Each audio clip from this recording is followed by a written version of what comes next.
Habitant de notre ville qui est revenu, il y en a beaucoup qui partent pour ne pas revenir. D'ailleurs, nous la remercions beaucoup parce que c'est vraiment quelque chose de très bien. Il y en a ceux qui sont à l'étranger qui ne sont jamais revenus. Qui n'ont pas même pu parler d'autres villes à l'étranger. Mais elle, au moins, elle a fait en tout cas quelque chose de louable. C'est pourquoi nous la remercions. Et nous accueillons aussi Madame Catherine Vold qui l'accompagne, toujours de l'Allemagne. Voilà, je ne vais pas m'étendre là-dessus, je vais laisser la parole à Madame Tikenge de voir elle-même nous présenter son offre de marque, l'association et voilà un peu ce qu'elle fait pendant ce moment qu'elle est avec nous. Je pense, maman Fifi Kenge, vous avez suivi les dires du vice-président de la société civile, Papa Augustin Mambalumbala. Et qu'est-ce que les auditeurs peuvent retenir comme vous êtes encore dans le... Merci, monsieur Jean-Pierre, merci, monsieur Lumbala. Comme vous l'avez entendu, je suis la fille du pays qui est revenue. Je suis partie il y a à peu près 11 ans et en tant que combattante de la ville, on a beaucoup travaillé avec M. Lumbala à l'ISTEM et à part l'ISTEM, on a travaillé dans plusieurs associations sociales comme de l'association La Soie, oui, Annick.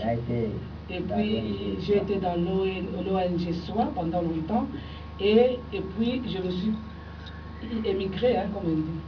Et alors, en tant que fille du pays, je suis rentrée pour voir les réalités du pays, voir ce que les gens que j'ai laissés ici ont besoin.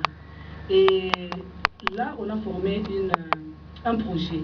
C'est un projet qu'on appelle Arc-en-Ciel. Et ce projet n'est pas... ce projet est un peu vaste.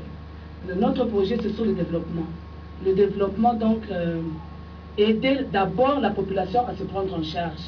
Parce que souvent, les gens qui sont ici, par manque de moyens, ils dépendent des autres. Et c'est ce que nous on ne veut pas. C'est pourquoi j'ai dit à M. Lumbala que l'action ici, votre action de la radio, de la radio communautaire, est une bonne action qui est déjà là et qu'on doit soutenir. Et il y a encore d'autres gens qu'on va visiter et qu'on va aider à être indépendants.